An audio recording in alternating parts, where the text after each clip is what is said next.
पंचदशमी पंच शनि पूजन की महत्वता होती है।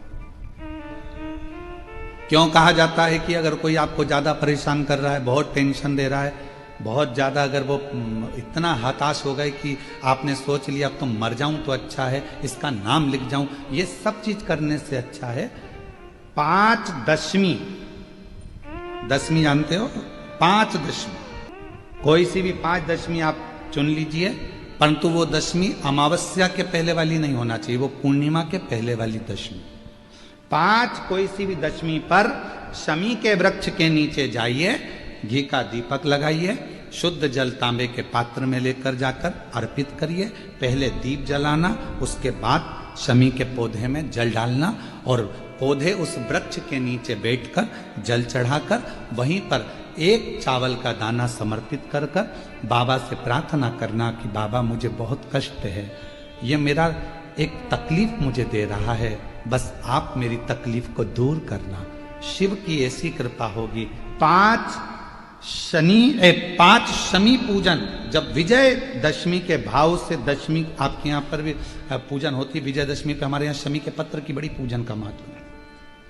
पांच दशमी पांच शमी पूजन कर ली जाती है तो जो भी आपका द्रोही होता है वो आपसे दूर हो जाता है या आपसे स्नेह कर कर आपके करीब आ जाता है। ये शमी पूजन वृक्ष योनि के अंतिम योनि का पूजन। सारे वृक्षों पर पत्थर पड़ जाते हैं पर शमी के पौधे पर पत्थर किस लिए हम मारेंगे? कौन मारेगा? उसमें तो कांटे लगे रहते हैं, कौन मारेगा उसको? क्या कांटा झड़ाएगा पत्थर मार कर? नहीं।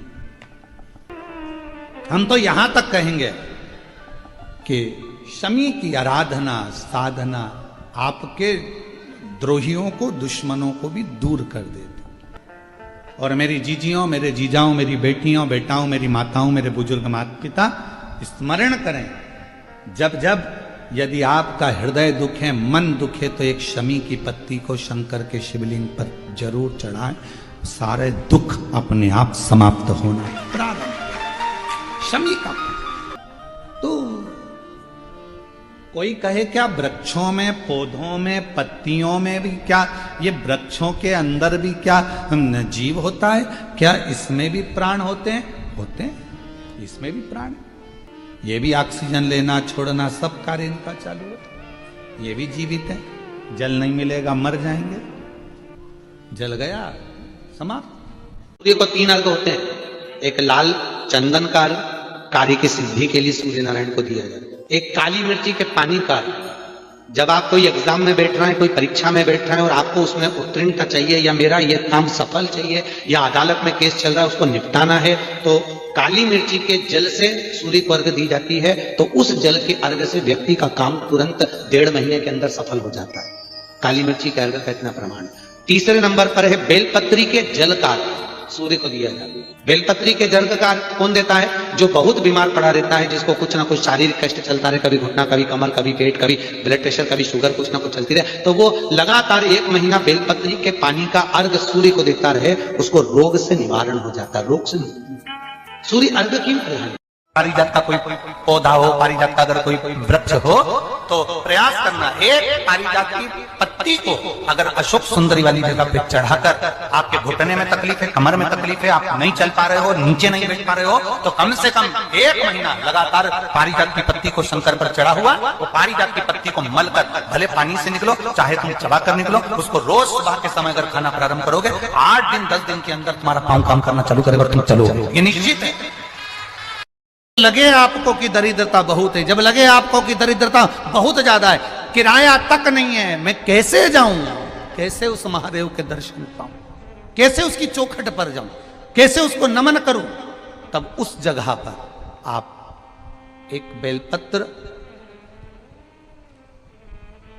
जहां से जलाधारी बहती है उधर एक बेलपत्र, जहां जलाधारी के ठीक विपरीत की स्थिति में, और 7 शमी पत्र मेरे महादेव के ऊपर, केवल आपके हृदय की बात कहते हुए शमी पत्र और बेलपत्र इस तरह से समर्पित।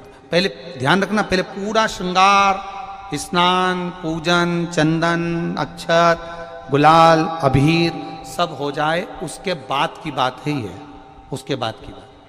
एक बेलपत्र इधर, एक बेलपत्र इधर, और उसके ऊपर 7 शमी पत्र के पत्ते एक एक कर कर चढ़ाना, पूरे इकट्ठे कर कर नहीं, एक एक कर कर बाबा से विनती करते हुए। कांटों से भरी हुई शमी है जिसको तूने निहाल कर दिया, मेरी जिंदगी भी कांटों से कम नहीं है, मैं जानती हूं तो मुझे भी निहाल कर देगा।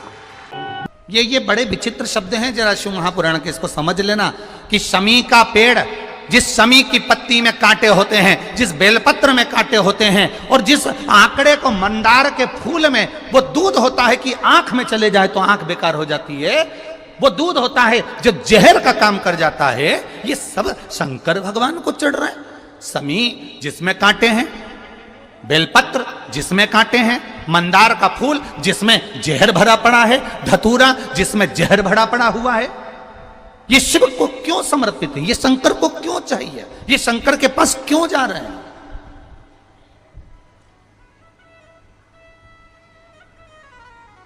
क्यों? उसका एक कारण है, सत्य बोलने वाला हमेशा बुरा होता है, हमेशा बुरा होता है।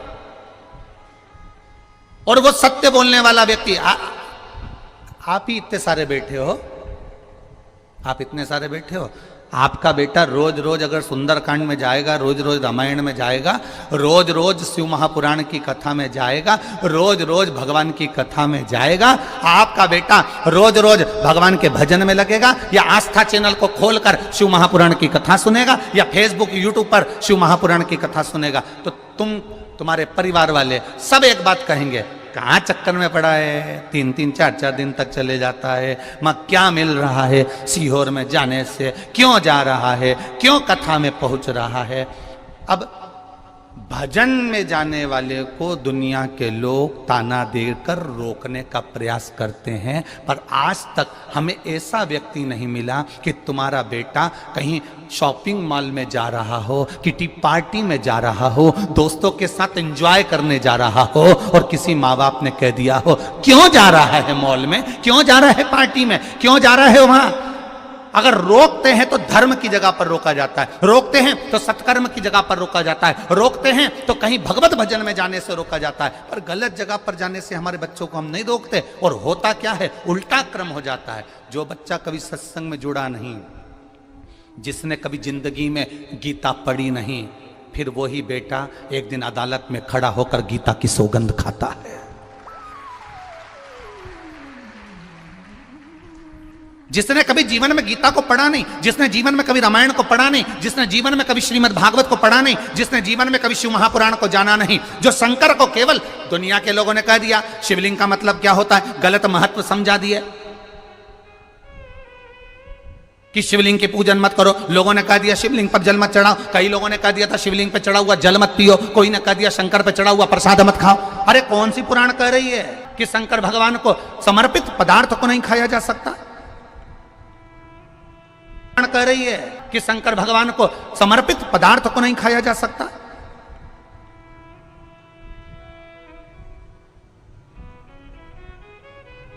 गुड़ खाते हैं और गुलगुले से परहेज करते हैं। गुड़ खा रहे हैं,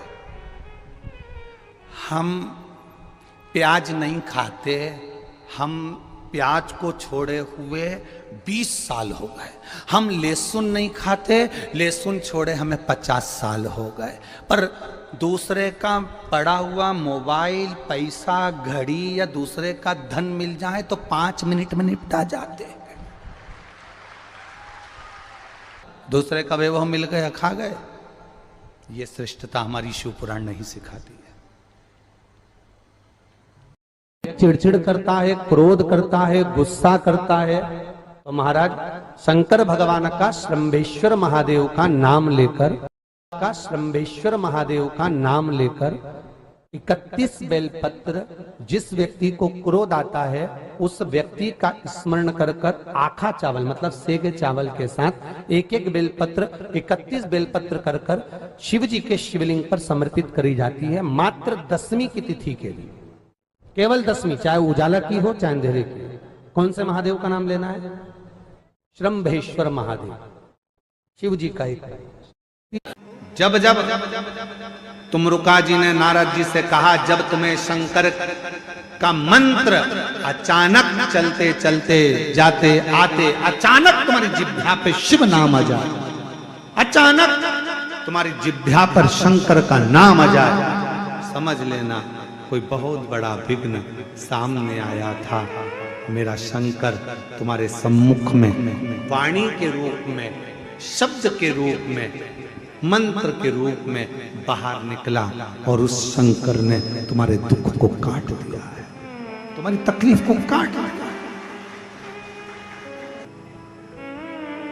कितना सुंदर कहा है कि स्वप्न में भी, सपने में अगर शिवलिंग दिख रहा है समझना कोई तकलीफ थी उसको काटने के लिए आया है। सपने में आप देख रहे हो कि मैं शंकर जी के मंदिर गई और वहां से सांप निकल कर आ गया, कोई बेल खड़ा था, कोई एक सुंदर सी स्त्री निकल रही थी, कोई बच्चा खेल रहा था। मैं जब मंदिर से घर लौट रही थी, मेरे पात्र हाथ में रखा हुआ था जल का, कहीं पूजन की थाली ढूंढ रही थी। स्वप्न में जब पूजन ही और शिव ही नजर आए, सौभाग्यवती स्त्री नजर आए, जब कोई वृषभ नजर आए, मान लो शिव मंदिर के बाहर स्वप्न में भी अगर सर्प भी नजर आए, शिव मंदिर के अंतर्गत पहुंची और एक प्रकाश नजर आ रहा है। स्वप्न में ऐसा लगा कि मंदिर में गई और एकदम उजाला दिखा, समझ लेना कि तुम्हारा दुख कोई बड़ा था। मेरा शंकर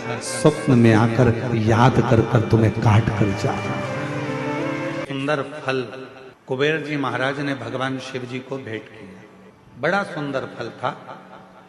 और वो फल कुबेर जी ने भगवान शंकर को भेंट करा तो मां पार्वती जी ने उस फल को देखा तो फल बड़ा सुंदर, बहुत सुंदर। इतने में थोड़ी देर बाद जब मां जगत जननी अम्बा पार्वती जी के हाथ में वो फल आ गया, बड़ा सुंदर फल था जो कुबेर जी ने भगवान शिव जी को दिया था। और शिव जी के हाथ का फल मां जगत जननी जगदम्बा मां पार्वती के हाथ में आ गया।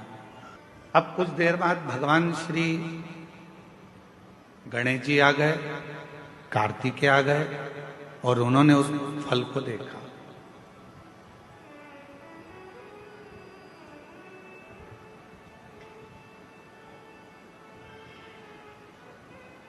अब इतना सुंदर फल था कि कार्तिकेय जी भी देखकर उसकी ओर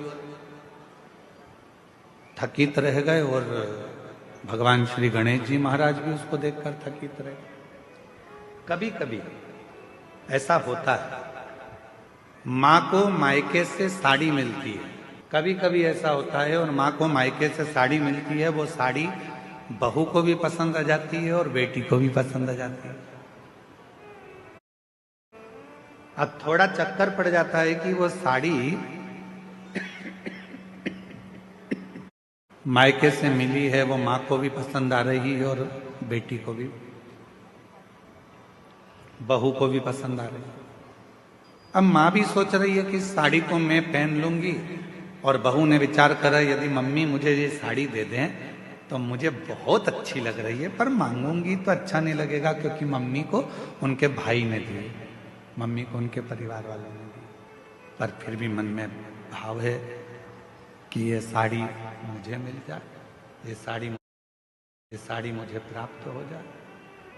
थोड़ी देर बाद बेटी ने उस साड़ी को देखा तो बेटी के मन में भी भाव आ गया कि ये साड़ी मुझे मिल जाए तो अच्छा, इतनी सुंदर साड़ी है, ये साड़ी मैं पहनूं तो अच्छी। माँ को साड़ी अच्छी लग रही है, बेटी को साड़ी अच्छी लग रही है, बहू को साड़ी अच्छी लग रही है। अब ऐसी स्थिति में बेटी भी खड़ी हो गई और बहू भी खड़ी हो गई और कहा मम्मी ये साड़ी हमको दे दो। तो अब सास करेगी क्या, माँ करेगी क्या, बेटी को दूं कि बहू को दूं? बहू को दूंगी तो बेटी को बुरा लग जाएगा और बेटी को दूंगी तो बहू को बुरा लग जाएगा। संशय पड़ गया। उसी तरह फल अच्छा है, कुबेर जी ने दिया है, वो फल भगवान देवाधिदेव महादेव के पास आ गया। भगवान शंकर जी ने वो फल पार्वती जी को दे दिया। पार्वती जी के हाथ में वो फल जो दिखा उस फल को लेने की कामना श्री गणेश जी के मन में भी आ गई और षडानंद कार्तिकेय जी के मन में भी आ गई। दोनों के मन में यह भाव है कि यह फल हमें मिल जाए, ये फल हमें प्राप्त हो जाए।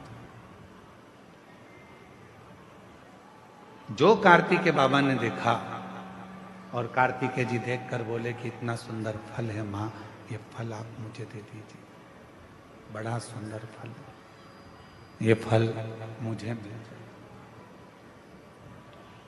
थोड़ी देर बाद गणेश जी आए तो गणेश जी ने भी कह दिया कि ये फल मुझे मिल गया। उसी समय भगवान शिव का ध्यान गया और भगवान शंकर ने उसी पल कह दिया, जो पृथ्वी की परिक्रमा पहले कर आएगा, जो पृथ्वी की परिक्रमा पहले कर आएगा, ये फल उसी को दिया जाए। कभी कभी मेरी माताओं से निवेदन है, अगर साड़ी का चक्कर पड़ जाए कि बहू को दूं कि बेटी को दूं, तो कह देना 1 साल तक जो घर के पूरे बर्तन मांजे साड़ी उसी को देगी। इतने में तो दोनों कह देंगी, मम्मी तुम्हारी साड़ी तुम ही रख लो, हम उस साड़ी का क्या करेंगे। पर फल की लड़ाई थी। षडानंद कार्तिकेय जी भी परिक्रमा करने गए और भगवान श्री गणेश जी भी परिक्रमा करने गए। एक चूहे पर बैठ गए, गला पकड़ रहा है बेटा माई। एक चूहे पर बैठ गए और एक मोर पर बैठ गए और दोनों परिक्रमा करने के लिए चल दिए। गणेश जी महाराज ने विचार करा कि ये परिक्रमा मैं कर आऊंगा, तब तक तो बहुत समय हो जाएगा और ये फल मेरे भाई को प्राप्त हो जाएगा। क्यों ना एक काम करूं, माता पिता की परिक्रमा लगा लेता हूं, उन्हीं के आसपास घूम लेता हूं, फल है वो मुझे मिल जाए। गणेश जी ने माता पिता की परिक्रमा करी और गणेश जी माता पिता की परिक्रमा कर फल को प्राप्त कर लिए। तो षडानंद कार्तिकेय जी महाराज लौट कर आए। उन्होंने देखा कि गणेश जी तो प्रथम गिनती में आ गए, माता पिता की परिक्रमा कर उनको फल भी मिल गया, पर मुझे तो कुछ प्राप्त ही नहीं। बात फल की नहीं है, बात है बुद्धि की, विद्वत्ता की, समझदारी। दुनिया का ऐसा कोई फल नहीं है जो आपको नहीं मिल सकता। दुनिया का ऐसा कोई काम नहीं है जो पूरा नहीं हो सकता। किसी प्रश्न को अगर लिखा जाता है तो उसका उत्तर जरूर होता है। कितने भी बड़े ताले लग जाएं, कितनी बड़ी भी तिजोरी बन जाए, उसकी चाबी जरूर होती है। उसी तरह दुनिया में अगर कोई रोग है, कोई बीमारी है, कोई तकलीफ है, कोई कष्ट है, कोई चाबी है जिसमें उस पूरे विघ्न का, उस पूरी तकलीफ का, उस बीमारी का हल शंकर की पूजन से, शिव की आराधना से प्राप्त। सबको कहते हैं कि अगर दुनिया में अगर आपका कोई नहीं है, यदि आपको लगता है कि मैं तकलीफ में हूँ, मैं कष्ट में हूँ, मैं परेशानी में हूँ, मैं बहुत विघ्नों में पड़ा हूँ, तकलीफों में घिरा हुआ हूँ, बहुत परेशानी में घिरा हुआ हूँ, तो हम उनसे भी कहते हैं सारी समस्या का हल एक लोटा। आप भगवान शंकर के मंदिर जाइए, देवालय जाइए, शिवालय जाइए, करने जाइए, शिव की स्तुति करने जाइए, भगवान शंकर के मंदिर में एक लोटा जल चढ़ाने जाइए। आपकी जिंदगी के जितने दुख होंगे, जितनी तकलीफें होंगी, जितने कष्ट होंगे, वो मिटेंगे। एक ऑपरेशन करने के लिए अभी अगर डॉक्टर हॉस्पिटल में ऑपरेशन रूम में जाता है तो पहले वो भी अपने ईश्वर को याद करता है कि परमात्मा कृपा करना, ये मरीज को मैं अंदर लेकर जा रहा हूं, ये हाथ भले मेरे होंगे, मैं भले कितना भी साइंस पढ़ा हूं, चाहे मैंने कितना भी विज्ञान पढ़ा हो, पर आखिरी में श्वासें देना तेरा काम है, इसकी श्वास चलती रखना, इतनी कृपा जरूर कर देना, इसको ठीक कर। वो मेरे हाथ में नहीं है, पर तू जब कृपा करेगा, तू जब करुणा करेगा, तू जब दया करेगा, तू जब कृपा करेगा, तो सब कार्य अपने आप सफल होते चले जाएंगे। सब कार्य अपने आप सफल होते जाएंगे। तू कृपा कर।